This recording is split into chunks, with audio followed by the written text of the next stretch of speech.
বাংলাদেশের সাধারণ নাগরিকরা এমন একটি সরকার ব্যবস্থা চায় যারা জনমানুষের কল্যাণে দায়িত্ব পালন করবেন। সরকার হচ্ছে জনগণের পক্ষ থেকে রাষ্ট্র পরিচালনার জন্য দায়িত্বপ্রাপ্ত একটি প্রতিষ্ঠান। একটি সরকার যে দৃষ্টিভঙ্গি পোষণ করে তার ভিত্তিতেই রাষ্ট্র পরিচালনা করে। বর্তমানে যে অন্তর্বর্তীকালীন সরকার ব্যবস্থা বাংলাদেশে, এটি সাধারণ কোনো সরকার ব্যবস্থা নয়। গণ আন্দোলনের মুখে গত 5ই অগস্ট আওয়ামী লীগ সরকার পতনের পর ছাত্র জনতার দাবির মুখে নোবেলজয়ী ডক্টর মোহাম্মদ ইউনূসের নেতৃত্বে দায়িত্ব নেয় এই অন্তর্বর্তী সরকার। দেখতে দেখতে এরই মধ্যে 100 দিন পুরো হয়ে গেছে এই সরকারের, এবং এই সরকারের প্রতি বাংলাদেশের মানুষের প্রত্যাশা অনেক। খুব বেশি সময় না হলেও 100 দিনে বাংলাদেশের নতুন এই পথ চলায় অগ্রগতি কতটা, জনগণের প্রত্যাশা প্রাপ্তির যে জায়গাগুলো তা নিয়ে আলোচনা করব টিভিএন 24 নিউজ নেটওয়ার্কের নিয়মিত আয়োজন আজকের আলোচনায় বাংলাদেশ অনুষ্ঠানে। দর্শক, আপনাদের স্বাগত জানাচ্ছি, আমি আশফাক আহমেদ।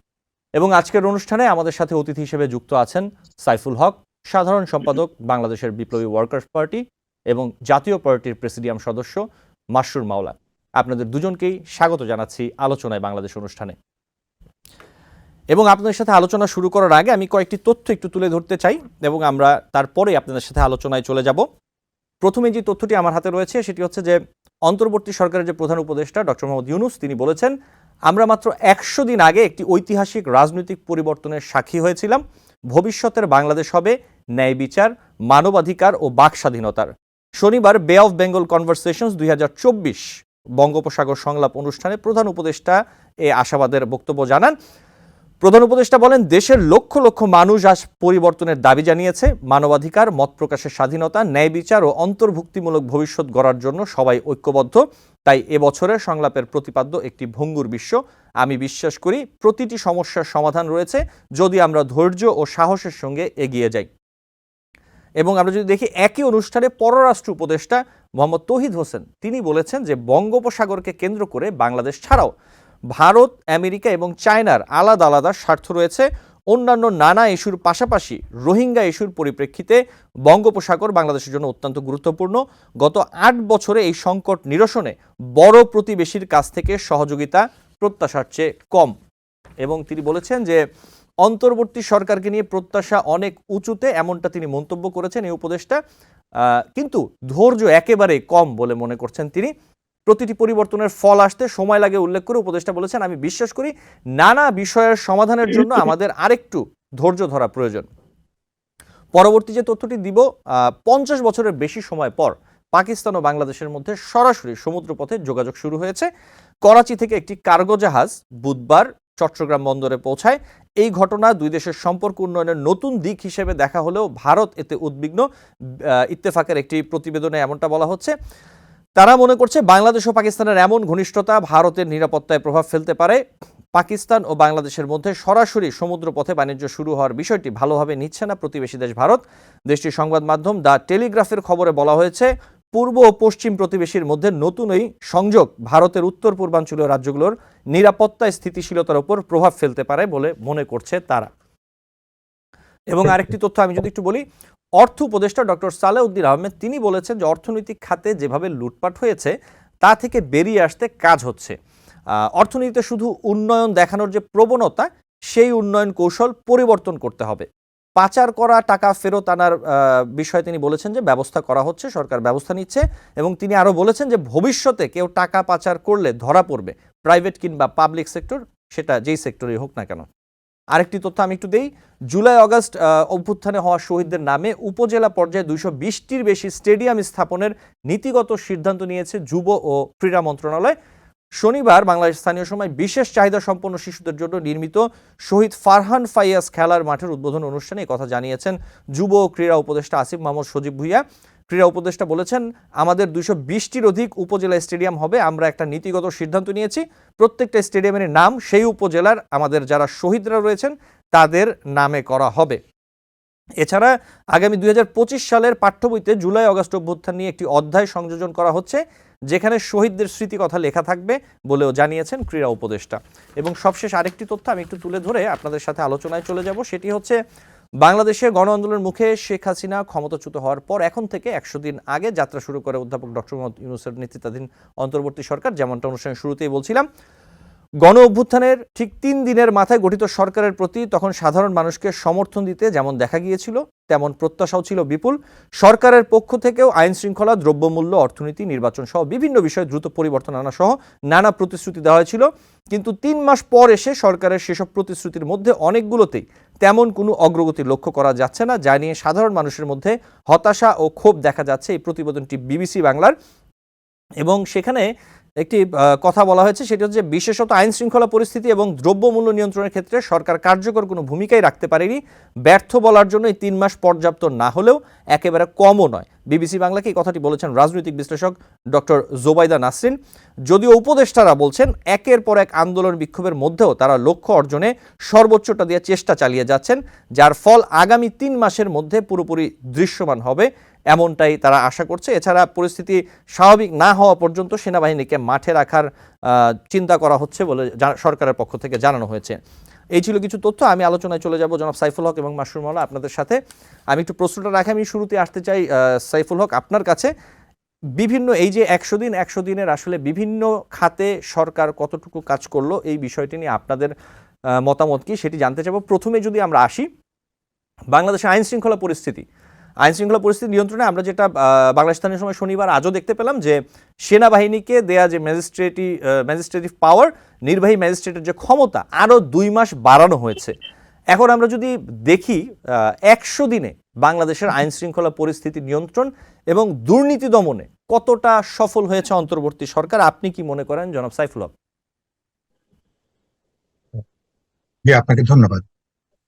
এখানে আমার সাথে উপস্থিত আছেন জনাব মাসরুর মাওলা আর আপনার অনুষ্ঠানের দর্শক শ্রোতা, আমি তাদেরকেও শুভেচ্ছা জানাচ্ছি। যেটা আপনি উল্লেখ করছিলেন যে বিশেষ করে আইন শৃঙ্খলার যে পরিস্থিতি, এই সরকার যেরকম একটা গণঅভ্যুত্থানের ভেতর দিয়ে যে অবস্থার মধ্য দিয়ে সরকারকে ক্ষমতাটা গ্রহণ করতে হয়েছে, আমরা অন্তর্বর্তী সরকার গঠন করা হয়েছে এবং মানুষের যে বিপুল প্রত্যাশা, তো সেখানে সরকারের গুরুত্বপূর্ণ কাজের মধ্যে ছিল দ্রুত একদিকে হলো বাজার নিয়ন্ত্রণ করা, আরেকটা যেটা বললেন জনমনে শান্তি এবং স্বস্তি, জনগণের জানমালের নিরাপত্তা নিশ্চিত করা। গত ৩ মাসে সরকারের দিক থেকে বেশ কিছু উদ্যোগ হয়েছে, কারণ একটা অভ্যুত্থান পরবর্তীতে স্বাভাবিকভাবে এক ধরনের যে আধা নৈরাজ্যিক পরিস্থিতি ছিল কয়েকটা দিন, আমি মনে করি তার অনেকখানি লাগাম টেনে ধরা গেছে। আমাদের পুলিশরা নজিরবিহীনভাবে তারা যেভাবে থানা ছেড়ে দেশব্যাপী পালিয়ে গিয়েছিল, পুলিশ বাহিনীকে আবার থানার মধ্যে নিয়ে আসা, ব্যারাকে আনা এবং একটা আস্থাবোধের জায়গাটা তৈরি করে মানুষের জনজীবনে স্বস্তি দেওয়ার একটা উদ্যোগ এখানে আছে। যদি এটার যদি ডিগ্রি বলেন, কিন্তু এখনো পর্যন্ত এটা নিশ্চয়ই আমি একমত হব আপনার সাথে, বা আপনি যে সংবাদ বলছিলেন আমাদেরকে, যে এখনো আমরা যে অর্থে যদি বলি যে একদিকে বাহিনীগুলো এখনো পর্যন্ত পেশাদারি দায়িত্বে এখনো ভূমিকা পালন করতে আমি দেখছি না। তারা চাকুরি বাঁচানোর জন্য যেটুকু করার, আমার নিজের ব্যক্তিগত মত হচ্ছে আমি সেরকম ভূমিকাই দেখছি এদের একটা বড় অংশকে। এদেরকে উদ্বুদ্ধ করা, অনুপ্রাণিত করা, নতুন পরিবর্তনের সাথে মনস্তাত্ত্বিক ভাবে তাদেরকে এই কাজের সঙ্গে যুক্ত করে এই অভ্যুত্থানটাকে অন করে তার যে দায় দায়িত্বের ক্ষেত্রে সেখানে মনে হয় এখনো কিছুটা ঘাটতি আছে। মানুষের স্বস্তির নিরাপত্তার দিক থেকে এখনো কিছু সমস্যা আছে। বরঞ্চ বলতে পারেন মানুষ বরঞ্চ যেহেতু এটা মনে করছে আমাদের আমাদের নিজেদের সরকার, এজন্য এক ধরনের বলতে পারেন মানুষের নানা ধরনের সচেতন জায়গা থেকে আমরা এই পর্যন্ত বলতে পারেন বড় ধরনের কোনো হয়তো দেশব্যাপী নৈরাজ্যিক পরিস্থিতিটা নাই। কিন্তু এটা এখনো পর্যন্ত থানাগুলো রুটিন মাফিক অনেক ক্ষেত্রে মামলা গ্রহণ করছে না, থানা পেট্রোলে যাচ্ছে না, তদন্ত যে তথ্যের অনেক এই সমস্যাগুলো এখনো পর্যন্ত আছে।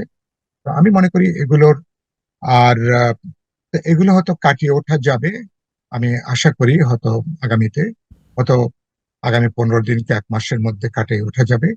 আর টোটাল সিভিল প্রশাসন বা টোটাল সরকারের যে অন্যান্য সংস্থাগুলো জি জনাব সাইফুল হক, আমরা তারা এই কাজ জায়গাটাতে করছেন, আমরা এই কিন্তু জায়গাটাতে এখনো আসবো। আমি একটু মাসরুর মাওলা ওনার কাছে যেতে চাই একই বিষয় নিয়ে। জনাব মাসরুর মাওলা, নিশ্চয়ই আপনি আমাকে শুনতে পাচ্ছেন। আপনার কাছে একই প্রশ্ন, এই যে আইন শৃঙ্খলা পরিস্থিতি নিয়ন্ত্রণ এবং দুর্নীতি দমন কতটা সফল অন্তর্বর্তী সরকার 100 দিন, সেই বিবেচনায় আপনার মতামত কি? জনাব মাসরুর মাওলা, আপনার এখানে একটু লাইটটা মনে হয় কম, একটু যদি আপনি লাইটটা। জি জি ধন্যবাদ, বলুন। জি, থ্যাংক ইউ সাফিল ভাইকে। অত্যন্ত এই প্রথমবার সাফিল ভাইয়ের সঙ্গে আমি টকশোতে আসছি। আর যাক, যে প্রশ্নটা আমাকে করলেন এটা হলো, দেখেন, এই সরকারের 100 বছর হয়েছে, সরি 100 হয়েছে। 100 ডেজ। সো 100 ডেজে আমি বলবো তাদের সফলতা হলো 1%। Because law and order, from the day ওনারা ল অ্যান্ড অর্ডার নিয়ে কথা বলেছেন, এখন পর্যন্ত ল অ্যান্ড অর্ডারটা ওনারা এখন পর্যন্ত আনতে পারেন নাই। বিকজ গভর্নমেন্ট টুলস বলতে যেটা আমি বুঝি, পুলিশটা বিশেষ করে এখনো ইনঅ্যাক্টিভ। 20 to 30% এখনো কাজ করছে, সবাই এখনো কাজে যোগদান করেনি এবং মোরালি তারা ভেঙে গেছে। এটা হলো একটা জিনিস। সেকেন্ড হলো, আমাদের judiciary is not into control, judiciary is out of control from the government. যদি আমাকে ব্যক্তি পার্সন হিসেবে যদি বলেন, এই গভর্নমেন্টের প্রত্যেকই ইন্ডিভিজুয়াল পার্সন হিসেবে ওনারা ভালো মানুষ, অফকোর্স ওনারা educated people, but chief adviser উনি যখন প্রথমজন ওথ নিলেন, উনি অনেক কথা বলেছিলেন, যেটাকে আমরা ইংলিশে বলি action speaks louder than word. তো উনি অনেক কথাই বলেছেন, কিন্তু ওনার কার্যকারিতা আসলে কিছু দেখি নাই। এখন পর্যন্ত বাজার নিয়ন্ত্রণ করতে পারে নাই, এখন পর্যন্ত জনগণের জানমালের নিশ্চয়তা দিতে পারেন নাই। তাহলে 100 ডেজ গেল, এরকম আরো 100 ডেজ যাবে, এই গভর্নমেন্ট কিছু দেখাতে পারবে না। বিকজ এই গভর্নমেন্ট করেছে কি, প্রথমে ওনারা যে কথাগুলি বলেছিলেন যে আমরা বাক স্বাধীনতা ফিরিয়ে আনবো, আমরা এই বাংলাদেশের 17-18 কোটি মানুষকে আমরা গণতান্ত্রিক ভাবে কথা বলার সুযোগ করে দিব, কিন্তু এখন হয়ে গেছে এটা অপোজিট। এখন হয়ে গেছে ওই যে বিএনপি আওয়ামী লীগ যেটা এনিমিটি ছিল, ঠিক ওই স্টাইলে এই সরকারে চলে গেছে রিভেঞ্জ। তো রিভেঞ্জ টেন্ডেন্সিতে চলে গেছে, ধরপাকড় এবং ফেক মামলা। এখন যেমন ধরেন, আমাদের ল অ্যাডভাইজার বলছেন যে ওনারা ইনস্ট্রাকশন দিয়েছেন কোর্টকে। তো ফার্স্ট অফ অল, উনি কোর্টকে কেন ইনস্ট্রাকশন দিবেন, বা উনি কেন আইন শৃঙ্খলাকে ইনস্ট্রাকশন দিবেন? তো হয়তো কোর্টকে না, আমি ওয়ার্ডটা ভুল বললাম, হয়তো উনি আইন শৃঙ্খলাকে উনি ইনস্ট্রাকশন দিয়েছেন। কিন্তু দেখা গেছে কি, এই প্রতিটা মামলা উইদাউট এনি মেরিট, যেমন আমাদের পার্টির কথাই বলি, আমাদের জিএম কাদের সাহেব, শরীফা কাদের এবং আমাদের মহাসচিব, এনাদেরকে যেগুলো 2018 সালের মামলা দেওয়া হয়েছে, অতি দুঃখজনক। আমাদের জিএম কাদের সাহেব 2018 সালে উনি পার্টির চেয়ারম্যানও ছিলেন না এবং উনি নির্বাচনও করেন নাই, উনি এমপিও ছিলেন না, কিন্তু ওনার নামে খালেদা জিয়ার মোটর কেডের হামলার এগেন্সটে মামলা দেওয়া হয়েছে। আমাদের আরেক নেতা গোলাম কিবরিয়া টিপু, বরিশাল 3, ওনাকে অ্যারেস্ট করেছে, খুব সন্ত্রাসী কায়দায় ওনাকে আটকানো হয়েছে। পরে পরে ওই লোকজনগুলো নিয়ে এসে তাকে পুলিশের কাছে হেফাজত করার পরে তারপরে বলা হয় একটা একটা টিম যে ওনার নামে মামলা নাই, মামলা না থাকলে মামলা ক্রিয়েট করে ওনাকে অ্যারেস্ট করেন, শুন অ্যারেস্ট দেখান, এরকম করে ওনাকে আটকিয়ে গেছে যখন। তার মানে কি, তাহলে আমি বলবো এই 100 দিনে এই সরকার গণতন্ত্র ফিরিয়ে আনে নাই, ওনারা গণতন্ত্র বন্ধ করার জন্য এই কাজটা করেছেন, যেন গণতান্ত্রিক ভাবে জাতীয় পার্টি, যেন অন্য কোনো দল যেন না থাকে, তাদের প্রেসক্রাইব, তাদের পছন্দের মতো দল ছাড়া অন্য কোনো দল যেন না থাকেন। এই জন্যই তাদের এই ইচ্ছা। না হলে আমরা, আপনি জানেন, আমাদের পার্টি অফিস, জাতীয় পার্টি অফিস, আমাদের সেন্ট্রাল পার্টি অফিস পুড়িয়ে দিয়েছে। আমরা পিসফুল মিটিং করতে চেয়েছিলাম, মিটিং করতে জানি, কেন করতে জানি?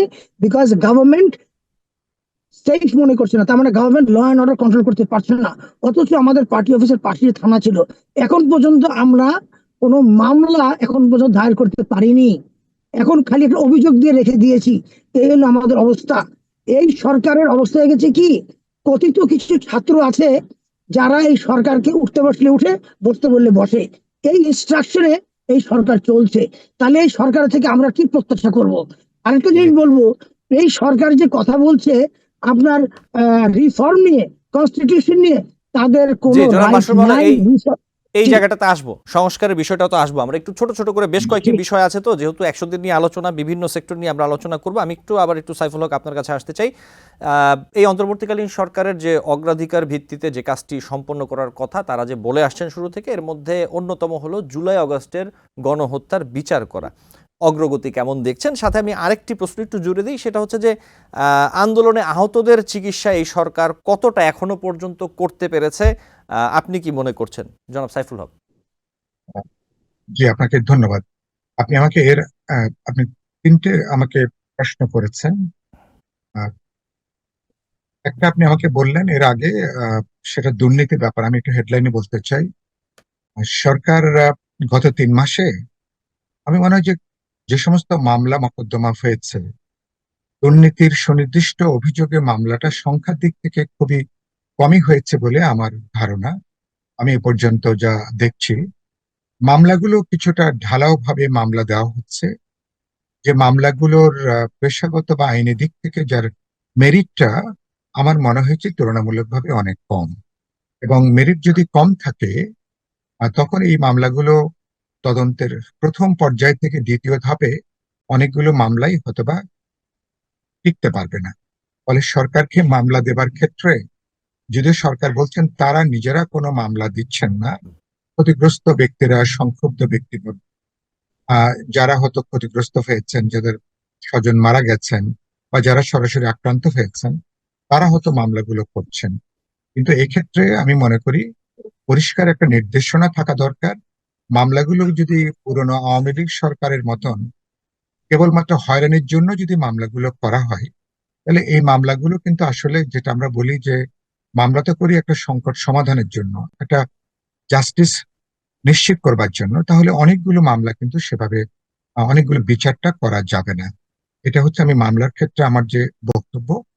আর বরঞ্চ এই ক্ষেত্রে গত 16 বছরে যে হাজার হাজার বা বিশাল যে অপরাধ সংগঠিত হয়েছে দুর্নীতির, দুর্বৃত্তায়নের, অসংখ্য অভিযোগ দায়ের করা যাবে, শত শত বা হাজার হাজার করা যাবে। কিন্তু এখানে পেশাগত মনোভাব দরকার, পেশাগত প্রস্তুতি দরকার, সুনির্দিষ্ট অভিযোগের সুনির্দিষ্ট মামলা প্রয়োজন। এটা ছাড়া আখেরে এগুলো অনেকগুলোই টিকবে না। আর আমি আপনাকে জিজ্ঞেস করছি, আপনি আমাকে এইমাত্র আপনি জি প্রথম প্রশ্নটা জি আমি আমাকে যেটি বলেছেন। আপনাকে জিজ্ঞেস করছিলাম যে সরকার অগ্রাধিকার ভিত্তিতে যে কাজটি সম্পন্ন করার কথা বলে আসছে সেটি হচ্ছে যে জুলাই আগস্টে গণহত্যার বিচার আচ্ছা, করা। জি জি জি, জি জি। এই বিষয়ে অগ্রগতি আমি কেমন দেখছেন? জি আমি আচ্ছা, আমি গণহত্যার বিচারের ব্যাপারে প্রথম আমার অবজারভেশন হচ্ছে যে এটাও একই। প্রথমত, মামলা দায়ের করবার ক্ষেত্রেও আমি এখানে দেখছি যে মামলাগুলো কিছুটা ঢালাও প্রকৃতির হচ্ছে, এক।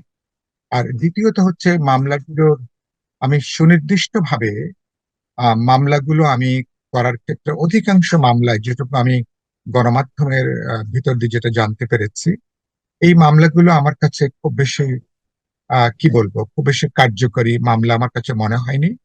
তো যেটা পরে আমি একটু আশ্বস্ত হয়েছে বা করার চেষ্টা করা হয়েছে যে পরবর্তীকালে নাকি আরো সুনির্দিষ্ট মামলাগুলো দায়ের হবে। গণহত্যার ব্যাপারটা তো খুবই স্পষ্ট, কিন্তু সেটাকে আপনি আম, কোন ধারায় মামলাটা করছেন, কিভাবে করছেন, এবং তার তথ্য উপাত্তগুলো, তো সেটা নিশ্চয়ই অনেকগুলো হয়তো সংগ্রহের ভেতরে আছে। তো এটা গেল একটা বিষয়। আর অধিকাংশ যারা এগুলোর সাথে যুক্ত ছিলেন, আপনি নিশ্চয়ই আমার সাথে হয়তো একমত হবেন, বিশেষ করে ধরুন রাজনৈতিক পার্টটা বাদ দিলে যারা সিদ্ধান্ত নিয়েছেন, যারা মাস্টার মাইন্ড অথবা যাদের প্রাইম রেসপন্সিবিলিটি আছে, রাজনৈতিক নেতৃবৃন্দের কথা যদি আমি বাইরেও রাখি, কিন্তু ঘটনাগুলো যারা সংগঠিত করেছেন ফিল্ড লেভেলে, তারা অধিকাংশ কিন্তু ধরাছোঁয়ার বাইরে।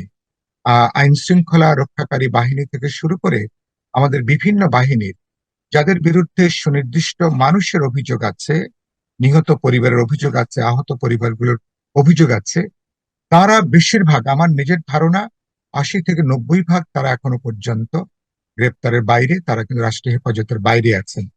ভবিষ্যতে কিভাবে করা যাবে এটা আমি খুব নিশ্চিত নই। আর এ ধরনের সরকারের পক্ষে কতখানি কতদূর করা সম্ভব সেটা নিয়ে আমার সন্দেহটা আছে। জি আর ইন্টারন্যাশনাল ট্রাইব্যুনাল যেটা হয়েছে, ট্রাইব্যুনালের তো তাদের তো বিচারিক কাজ শুরু করবার কথা, কিন্তু এখনো পর্যন্ত পুরো প্রক্রিয়াটা এখন নিশ্চিত হয়েছে কিনা, যে আসামিরা কিভাবে তার আত্মপক্ষ সমর্থন করবেন। বাইরের আইনজীবীদের তাদের আসবার একটা কথা আছে, মামলার নাকি তার কার্য বিবরণী বা তার অনেকগুলো নাকি এটাকে ওপেন থাকবে। তো এই বিষয়গুলো পাবলিকলি এখনো আমার কাছে খুব বেশি তো পরিষ্কার হয়নি। এই সরকারের একটা গুরুত্বপূর্ণ কাজ হচ্ছে এ ব্যাপারে তাদের দিক থেকে এই উদ্যোগটাকে আরো বেশি ত্বরান্বিত করা। এই সরকার সমস্ত কাজ শেষ করে যেতে পারবে সেটা আমি বিবেচনার মধ্যে রাখছি না। তারা হয়তো শুরু করবেন, পরবর্তী নির্বাচিত সরকারকে তাদেরকে হয়তো এই মামলার বিচারিক কার্যক্রমটা তাদেরকে হয়তোবা এগিয়ে নিতে হবে। জি আপনি আমাকে জি দ্বিতীয় জনাব সাইফুল প্রশ্ন। হক, জি আমি আপনার কাছে আবারও আসবো, আমাকে একটি বিরতি নিতে হবে, বিরতি থেকে ফিরে আমি আপনার সাথে আবার আলোচনায় আসবো এবং মাসুম আল্লাহ আপনি আমাদের সাথে থাকবেন। দর্শক, আলোচনায় বাংলাদেশ অনুষ্ঠানে নিচ্ছি ছোট্ট একটু বিরতি, সাথে থাকবেন। টিবিএন 24 টেলিভিশন দেখতে আজই কল করুন 7187776556। লগ ইন করুন www.totalcablebd.com। দর্শক, আলোচনায় বাংলাদেশ অনুষ্ঠানে আপনাদের আবারও স্বাগত জানাচ্ছি। আমাদের সাথে আজকে আছেন দুজন অতিথি, জনাব সাইফুল হক এবং মাসরুর মাওলা। আপনাদের দুজনকে আবারও স্বাগত জানাচ্ছি আমাদের আজকের অনুষ্ঠানে যুক্ত হবার জন্য। আমি একটু মাসরুর মাওলা আপনার কাছে আসতে চাই যে প্রশ্নটি নিয়ে, এই যে গত 3 মাসে অথবা 100 দিনে আমরা যদি বলি এই অন্তর্বর্তীকালীন সরকারের সময় প্রশাসনিক নানান রদবদল হয়েছে এবং পরিবর্তন দেখা গেছে বেশ কিছু। কেমন হলো এই রদবদল পরিবর্তন? আপনি বিষয়টি কিভাবে দেখছেন? আপনার কাছে কেমন মনে হলো মাসরুর মাওলা? Thank you. প্রশাসনের মধ্যে যদি আমি প্রশাসন বলতে কোনটা বোঝাচ্ছেন, এই যে অন্তর্বর্তী সরকারের মধ্যে? অন্তর্বর্তীকালীন সরকার থেকে শুরু করে বিভিন্ন, আচ্ছা, জি অন্তর্বর্তী সরকারের এবারে যে নতুন যে 3জন যে উপদেষ্টা নিলেন, আমি জানি না কেনই বা নিলেন এবং কার রেফারেন্সে বা কার তদবিরে নিলেন। তার 3জনেরই ব্যাকগ্রাউন্ড আপনারা জানেন। যে বিশেষ করে আমাদের ফারুকী, হ্যাঁ, উনি একজন নামকরা পরিচালক, there is no doubt about it. কিন্তু কথা হলো যে ওনাকে উপদেষ্টা হিসেবে কি কারণে নিলেন? ওনার এখানে ব্যাকগ্রাউন্ডটা কি? বিকজ উনি আওয়ামী লীগের টাইমে উনি কিন্তু ম্যাক্সিমাম অ্যাডভান্টেজেস, ম্যাক্সিমাম সুযোগ সুবিধা উনি পেয়েছেন। ওনার ওয়াইফ, উনিও কিন্তু ওই যে শেখ মুজিব যে একটা যে ফিল্ম হয়েছিল সেটা থেকে অ্যাক্টিং করেছে, অথচ ওই ফিল্মেই আরিফিন শুভ তার প্লট বাতিল করে দিল। বিকজ কেন? সে মুজিব অ্যাক্টিং রোল করলো কিনা। এবং সে এই লোক মানে আওয়ামী লীগ থাকা অবস্থা তো সম্মত করেই গেছে কন্টিনিউসলি। আওয়ামী লীগ পরে যাওয়ার পরে এখন উনি কালারটা চেঞ্জ করে ফেললেন। এবং ওনার এডুকেশন ব্যাকগ্রাউন্ড সম্বন্ধে আমি sure সবাই জানেন, আমি আর বলতে চাই না। আপনি আসেন এই যে আরেকজন মাহফুজ আলম। মাহফুজ আলমের ব্যাকগ্রাউন্ড কি? আমার কাছে রিপোর্ট যেটা আছে যে 2019 সালে চট্টগ্রামে উনি হিজুতি, তেহরিকে হিজুতি বলে একটা সংগঠন, সে উনি অ্যারেস্ট হয়েছিলেন। তো তাহলে হতে পারে উনি উনি কোর্টে হয়তো উনি সাজা হয় নাই, হয়তো উনি ক্লিন বেরিয়েছেন, কিন্তু কথা হলো তার বিরুদ্ধে এলিগেশন ছিল। কিন্তু এনার ব্যাকগ্রাউন্ডটা কি? তাহলে এনার যাকে তাকে পিক করে নিয়ে যান দিচ্ছি আমরা, তাহলে তো বোঝা যায় অন্তর্বর্তী সরকারের কোয়ালিটিটা কি হতে পারে। তো এখন এই ধরনের কোয়ালিটিওয়ালা লোক যদি আমাদের অন্তর্বর্তী সরকার হয়, তাহলে দেশের থেকে এই সরকারের থেকে আমরা কি জিনিসটা আশা করতে পারি? এখন পর্যন্ত বাজার নিয়ন্ত্রণ করতে পারেনি। জি জনাব মাসুম এখন মাওলা, পর্যন্ত জি জি ধন্যবাদ। আমি আবার আসবো, আমাদের কাছে বেশ কয়েকটি বিষয় রয়েছে আজকে, আমি এই জন্য একটু দুজনকে অল্প অল্প সময় নিয়ে আমি একটু বিষয়গুলো আলোচনা করতে চাচ্ছি।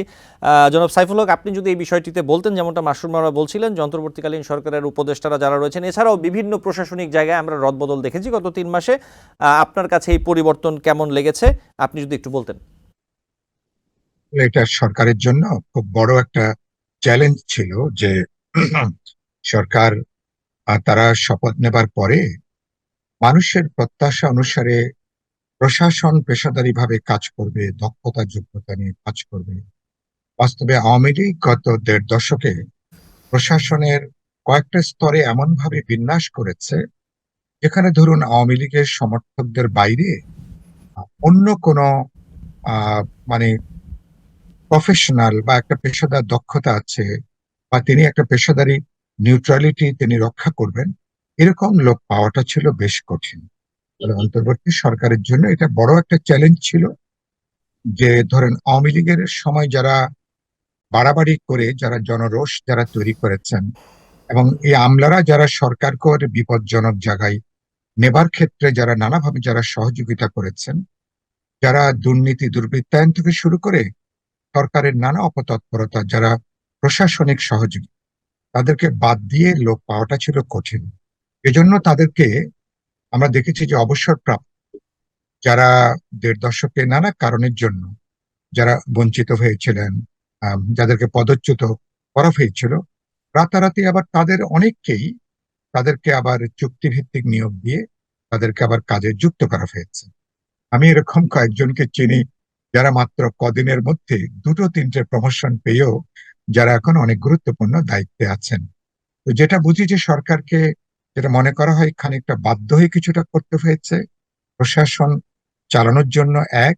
আর ২ নম্বর হলো যে কিছুটা নানা ধরনের তদবির, নানা ধরনের সুপারিশ, নানা ধরনের লবি যারা যারা কাজ করে সমস্ত কাজের ক্ষেত্রে, তাদেরও প্রত্যক্ষ পরোক্ষ নানা ধরনের প্রভাব কাজ করেছে। ডিসি নিয়োগের ক্ষেত্রে আপনি তো জানেন সচিবালয় কি পরিমাণ তুলকালাম কাণ্ড হয়েছিল, বিভিন্ন অর্থকড়ি নেবারও গুরুতর অভিযোগ সেগুলো ছিল। তো আমরা প্রশাসন যেটা বলবো, ধরেন আপনি আমার সাথে একমত হবেন, আধুনিক যে কোনো ডেমোক্রেটিক স্টেটে সরকারের পরিবর্তন হয়, কিন্তু প্রশাসন রাজনৈতিক দলগুলোর মধ্যে এক ধরনের কম্পারেটিভ নিউট্রালিটি মেনটেন করে, আপেক্ষিক নিরপেক্ষতা, পেশাদারিত্ব তাদেরকে রক্ষা করতে হয়। গত কয়েক দশক ধরে প্রশাসনকে একটা দলীয় চেহারা দেওয়া হয়েছে। যারা যখন ক্ষমতায় এসছেন তারা তাদের আনুগত্যের পরীক্ষায় ১০০ ভাগ যারা পাশ করেন তাদেরকে নানাভাবে পদায়ন করা, ক্ষমতায়ন করা হয়েছে। প্রশাসনের একটা আধুনিক দক্ষ যোগ্য প্রশাসন, এটার তো শেকড়টাকে আগেই কিন্তু কেটে দেওয়া হয়েছে। এই জন্য প্রশাসন চালানো যথেষ্ট কঠিন। জন্য সরকার যে অনেক ক্ষেত্রে দুর্বল, তার একটা বড় কারণ কিন্তু এটা। প্রশাসন কিন্তু আমরা এসব দলীয়করণের জন্য আমরা কিন্তু পেশাদারি ব্যুরোক্র্যাটদেরকে পাওয়া, অফিসারদেরকে পাওয়াটা কিন্তু অনেক ক্ষেত্রে অসম্ভব হয়ে দাঁড়িয়েছে। কোনো কোনো ক্ষেত্রে এখনো কিন্তু ফাঁকাও আছে, উপযুক্ত লোক নেই বলে তাদেরকে এখনো কিন্তু দায় দায়িত্বে আনা যায়নি। আমাদের ভবিষ্যতে যে রিফর্ম গুলো করতে হবে, যে সংস্কার করতে হবে, সরকার পরিবর্তন হবে, কিন্তু প্রশাসনিক কাঠামোকে দলীয় করবার যে আত্মঘাতী ভয়ানক যে প্রবণতা, এই প্রবণতা কিভাবে দূর করা যাবে, সংস্কারের একটা গুরুত্বপূর্ণ মনোযোগ হবে কিন্তু এই ক্ষেত্রে। জি জি ধন্যবাদ। জনাব সাইফুল হক, জি অবশ্যই আমি এই জায়গাতে একটি প্রশ্ন রাখতে চাই আপনার কাছে এবং আপনার কাছ থেকে শুনেই তারপরে মাসুর মাওলার কাছে আসবো একই বিষয় নিয়ে। এই যে বাংলাদেশের জনগণের যে আকাশচুম্বী প্রত্যাশা এই অন্তর্বর্তীকালীন সরকারের কাছে, এটি একটি বিরাট চ্যালেঞ্জ। এটা অবশ্যই সরকার যদি এই প্রত্যাশা পূরণে ব্যর্থ হয় অথবা হোঁচট খায়, তাহলে এই সরকার কি ধরনের ঝুঁকিতে পড়তে পারে বলে আপনি মনে করেন? এবং আরেকটি বিষয় আছে, আমরা সম্প্রতি কিছুদিন ধরে মাঠ পর্যায়ে আমরা যেটি দেখছি যে নানান জায়গায় আলোচনা হচ্ছে, কথা হচ্ছে, অনেকে শঙ্কা করছেন যে সামরিক বাহিনী ক্ষমতা গ্রহণ করতে পারে। এই ব্যাপারে আপনি কি বলবেন? আপনিও নিশ্চয়ই এই ধরনের আলোচনা শুনেছেন জনাব সাইফুল হক। আপনি তো দেখেছেন যে আমাদের ইন্টারন্যাশনাল ক্রাইসিস গ্রুপ, যেটা ইউরোপ ভিত্তিক যে ক্রাইসিস গ্রুপ, তাদের রিপোর্টটা গতকাল আমাদের বিভিন্ন গণমাধ্যমে সবিস্তারে রিপোর্টটা বেরিয়েছে। তারা আপনি যে প্রশ্নগুলো করলেন, সরকারের চ্যালেঞ্জগুলো তারা আবার উত্থাপন করেছে, সরকারের ভালনারেবল যে দিকগুলো, দুর্বলতার দিকগুলো তারা এখানে উন্মোচন করেছে। এবং সরকার তারা যদি ব্যর্থ হন, আর তাহলে রাজনৈতিক দলগুলো তাদের উপরে চাপটা বাড়িয়ে দেবে যথাসম্ভব দ্রুত একটা নির্বাচনের জন্য। এটাও আপনি খেয়াল করেছেন। এমনকি আরেকটা বললেন, এক্সট্রিম ক্ষেত্রে সামরিক বাহিনীর হস্তক্ষেপের সম্ভাবনা, আশঙ্কার জায়গাটাও তারা উড়িয়ে দেননি। দিজ আর দ্য ইস্যুস যেগুলো নিয়ে এখন আলোচনা হচ্ছে। আমি যেটা মনে করি, আমার খুব স্পষ্ট অবস্থান যেটা, যে সরকারের এজেন্ডাটাকে খুব ছোট করে আনা দরকার। কেন আনা দরকার? সরকার এতদিকে ছড়িয়ে যেতে যে সরকার এই পরিমাণ শক্তিশালী, সরকারের অনেক বিশাল নৈতিক সমর্থন, রাজনৈতিক সমর্থন, কিন্তু ইন্টারনালি সরকারের ম্যানেজমেন্টটা এখনো খুবই দুর্বল। মানুষ এটাকে যথেষ্ট শক্তিশালী সরকার মনে করতে পারছে না। সরকারের যে কম্পোজিশন, তাদের অভিজ্ঞতা, দক্ষতা, এই সমস্ত আরো ইত্যাদি নানা কারণের জন্য, নানা এজেন্ডার চাপে তারা কিছুটা বেসামাল হয়ে পড়ছেন। সমন্বয়হীনতা আমি দেখছি তাদের মধ্যে, এবং বেশ কিছু দুর্বলতা এবং স্ববিরোধী বক্তব্য এক একজন উপদেষ্টা হয়তো এক এক ধরনের কথাবার্তা বলছেন, এরকম আছে। ফলে সেজন্য সরকারকে এজেন্ডাটা না বাড়িয়ে আমি মনে করি দ্রুত, মানে জরুরি নির্বাচনের দিকে। গুরুত্বপূর্ণ পদক্ষেপ। না না, আমি বলছি যে যে সমস্ত সংস্কারগুলোর ব্যাপারে আমাদের মধ্যে বড় দাগের মতৈক্য আছে, আগামী ডিসেম্বর জানুয়ারির মধ্যে আমি মনে করি আলাপ আলোচনা করে এই ব্যাপারে উদ্যোগটা গ্রহণ করা। কারণ একটা অবাধ বিশ্বাসযোগ্য নির্বাচন করতে গেলেও নির্বাচন কমিশন, প্রশাসন, জুডিশিয়ারি থেকে শুরু করে অনেকগুলো সেক্টরে অনেকগুলো গুরুত্বপূর্ণ পরিবর্তন, অনেকগুলো সংশোধন বা অনেকগুলো সংস্কার আপনাকে সাধন করতে হবে। সরকার উচিত হবে 100 দিনের মাথায়, এখন মানুষ কিন্তু শুধুমাত্র, যদি হানিম্যান পিরিয়ড বলি সেটা শেষ হয়েছে, এখন মানুষ সরকারের কাছ থেকে বাস্তব কাজ দেখতে চাইবে।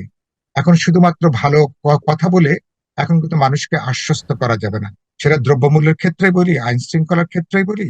আর আলটিমেটলি দেশে যে নির্বাচনটা হবে, আমি মনে করি সরকারকে দ্রুত রাজনৈতিক দলগুলোর সাথে একটা অর্গানিক যোগাযোগ রেখে একটা কনসালটেশনের ভিত্তিতে তাদের সাথে যোগাযোগের মধ্য দিয়ে আমি মনে করি তাদের রাজনৈতিক অগ্রাধিকার নির্বাচনের, তাদের সহ কাজের অগ্রাধিকার গুলো কি, তাদের জি রোডম্যাপটা কি, সেটা তারা প্রকাশ করতে পারলে মানুষের মধ্যে আস্থাবোধটা ফিরে আসবে, এবং তাহলে সরকারের জন্য বিপদটা আমার মনে হয় তুলনামূলকভাবে কম হবে আর কি। জি জনাব সাইফুল হক, আপনাকে ধন্যবাদ। আমি একটু মাসরুর মাওলা আপনার কাছে আসতে চাই। একই প্রশ্ন আমি সাইফুল হক ওনার কাছে যে প্রশ্নটি রেখেছিলাম, আপনি যদি একটু এই ব্যাপারে বলতেন, যদি সরকার প্রত্যাশা পূরণে জনগণের ব্যর্থ হয় অথবা হোঁচট খায়, তাহলে কি ধরনের ঝুঁকি সরকারের জন্য, রাষ্ট্রের জন্য, জনগণের জন্য আপনি দেখতে পাচ্ছেন?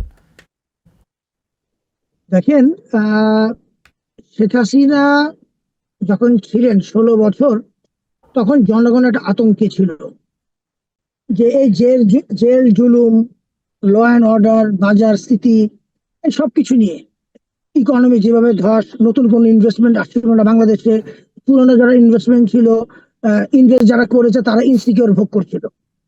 তো এই সরকার, শেখ হাসিনা সরকার চলে গেল, তখন আমরা ভাবলাম যে বিপ্লবী সরকার আসছে, এরা এখন যদি আমরা নতুন কিছু দেখতে পাই। এখন আমি দেখলাম যে এইটা সেম থিং, এইটা ওই আরো বরঞ্চ ওয়ার্স হয়ে গেছে। ওই সরকার ধরেন জোড়াতালি দিয়ে চালিয়েছিল, আর এরা জোড়াতালিও দিতে পারছে না। এটার অবস্থা গেছে এরকম অবস্থা।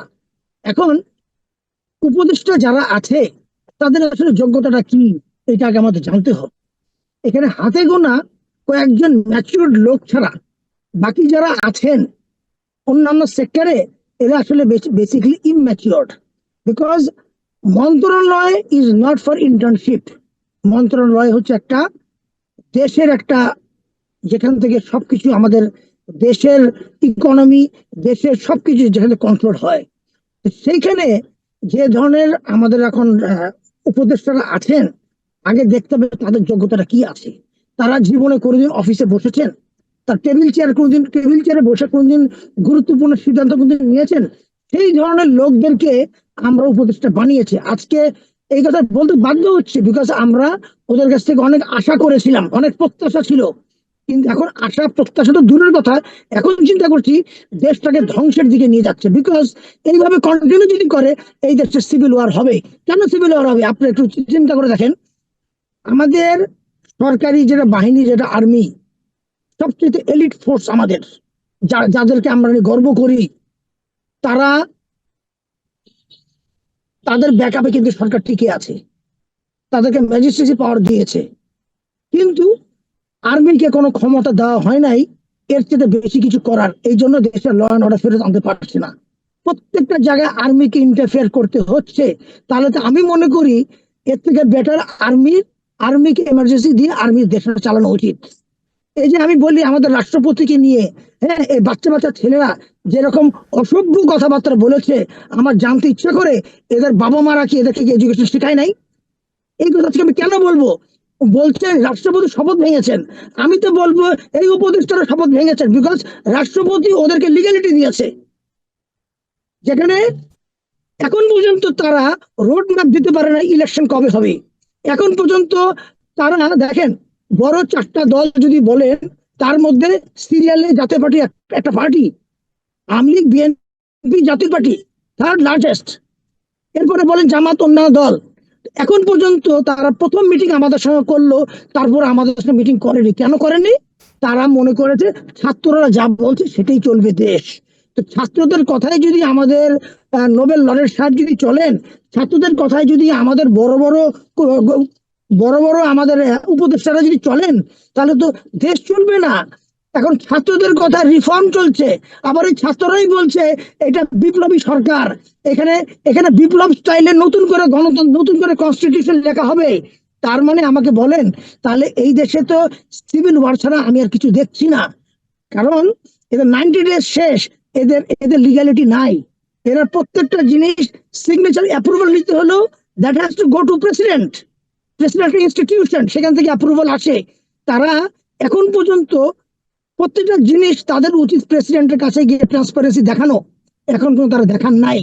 জানি না ইউনুস সাহেব আমেরিকা গেছেন, ফেরত এসে উনি উনি নতুন কিছু নিয়ে আসবেন কিনা জানি না, কারণ এই জন্য আমি বলবো যে এইভাবে দেশ চলতে পারে না।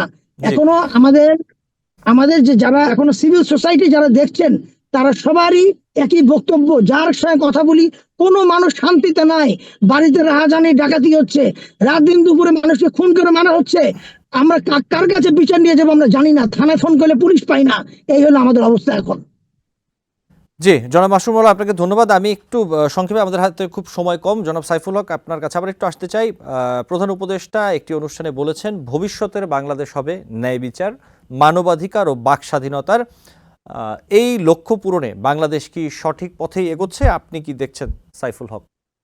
হ্যাঁ, আপনি যেটা বললেন, আমি মনে করি যে বাংলাদেশকে যেটা প্রধান উপদেষ্টা যেটা বলেছেন, গণঅভ্যুত্থানের রায় হচ্ছে এটা।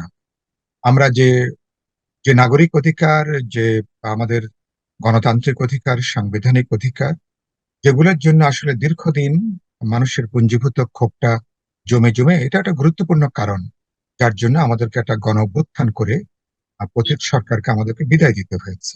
সুতরাং সরকারকে এটা সরকার যেমন কমিটমেন্ট, আমাদের যারা আমরা দীর্ঘ বছর রাজপথে আন্দোলনে ছিলাম, আমাদের অভ্যুত্থানকারী ছাত্র জনতা তরুণরা, আমাদের কিন্তু সবার কিন্তু এটা একটা সাধারণ প্রত্যাশা, এটা সমাজের মধ্যে ন্যায় বিচার হবে। আমরা কোনো রাজনৈতিক বিশ্বাসের কারণের জন্য রাষ্ট্র তার কোনো নাগরিকদেরকে তার কোনো গণতান্ত্রিক অধিকার, সাংবিধানিক অধিকার থেকে বঞ্চিত করবে না। কোনো ধর্ম বিশ্বাসের জন্য, অথবা সমতল কি পাহাড়ের, কি আদিবাসী, অথবা কি আমার মানে সংখ্যালঘু জাতিসত্তা, রাষ্ট্র কোনো নাগরিকদের কাছে তার অধিকারের ক্ষেত্রে তাকে কোনো ক্ষেত্রে বঞ্চিত করবে না। আমি মনে করি এটা পাবলিক কমিটমেন্ট। এবং আমরা যে ইতিমধ্যে বিপ্লবী ওয়ার্কার্স পার্টি, গণতন্ত্র মঞ্চ বা এমনকি বিএনপি সহ আমাদের যে 31 দফা যে সংস্কারের প্রস্তাবনা, সেখানেও আমরা এই পরিবর্তনগুলোর জন্য কিভাবে একটা সাম্যভিত্তিক, গণতান্ত্রিক, মানবিক, জবাবদিহিমূলক, যেখানে ব্যক্তি নাগরিক তাদের অধিকারটা সুনিশ্চিত হবে, তার জন্য কিন্তু আমাদের আন্দোলনটা। আমি মনে করি আমাদের অনেক অনেক চ্যালেঞ্জ আছে, অনেক বাধা আছে। আমার মাসরুর মাওলা ভাই যে পরিমাণ বিক্ষুব্ধ, আমি মনে হয় গত 3 মাসে আর কোনো আহ রাজনৈতিক নেতার এরকম কোনো বিক্ষুব্ধ মানুষের সাথে আমার আর টক শো করার সুযোগ হয়নি। আজকে মাসরুর মাওলা ভাইয়ের ওনার অনেক অনেক বিক্ষোভ গুলো আমি যেটা শুনলাম, এগুলো হয়তো পরবর্তীকালে ওনার সাথে সুযোগ হলে কথা বলবো, বা আপনার কোনো অনুষ্ঠানের সুযোগ হলে এগুলো নিশ্চয়ই কথা বলবো। মানুষের নিশ্চয়ই ক্ষোভের জায়গাটা আছে, কিন্তু দিন শেষে আমরা সরকারকে আমরা সফল দেখতে চাই। কারণ সামরিক, উনি যেটা বললেন, একটা কথা আমি একটু রেসপন্ড না করলে নয়, সামরিক বাহিনী আসাটা সংকটের সমাধান নয়, বরঞ্চ নতুন জটিলতা, নতুন অনেকগুলো কোরিলেশনটা ডেভেলপ করবে। এটা নিশ্চয়ই কোনো কাঙ্ক্ষিত কোনো কোনো বিষয় না। জি, জনাব সাইফুল হক। এমনকি আমি ব্যাখ্যা শেষ করি, সামরিক বাহিনীও তারাও এই সরকারকে তারাও সমর্থন করছেন। আমি 5ই আগস্টে বঙ্গভবন থেকে শুরু করে এই পর্যন্ত আমার সঙ্গে দেখা হয়েছে, তাদের একটা একটা সমর্থন আছে। আমরা চাই সবার সহযোগিতা মিলে আমরা একটা গণতান্ত্রিক রূপান্তর করব, সংস্কার করব, সবার আস্থাটা নিয়ে। মাসরুর ভাই যে কারণের জন্য ক্ষুব্ধ এবং বিরক্ত, সেই সংকটগুলোকে রাজনৈতিকভাবে কিভাবে মোকাবেলা করা যাবে, এটাকেও আমি আলোচনার মধ্যে আমি আনতে চাই ভবিষ্যতে। জি, জনাব সাইফুল হক, আপনাকে অনেক ধন্যবাদ। মাসুর বলে আমাদের সময় আজকে শেষ, নিশ্চয়ই অন্য আরেকদিন আপনার কাছ থেকে এই বিষয়ে শুনবো। এবং জনাব সাইফুল হক যেমনটা বলছিলেন, নিশ্চয়ই আপনারা দুজন আবারও আমাদের অনুষ্ঠান অতিথিতে আসবেন এবং আপনারা দুইজন এই বিষয়গুলো নিয়ে আলোচনা করবেন, আমাদের দর্শক শুনবেন এই বিষয়গুলো নিয়ে। আজকের মতো আর সময় দিতে পারছি না, আমাদের সময় আজকে একদমই শেষ। আন্তরিকভাবে ধন্যবাদ আপনাদের দুজনকে, জনাব সাইফুল হক এবং মাসুর মাওলা। আবারও দেখা হবে। ভালো থাকবেন। জি জি, অনেক ধন্যবাদ। Thank you. দর্শক, আলোচনায় বাংলাদেশ অনুষ্ঠানে আজ বিদায় নিচ্ছি। পরবর্তী অনুষ্ঠান দেখার আমন্ত্রণ থাকলো, সাথে থাকবেন।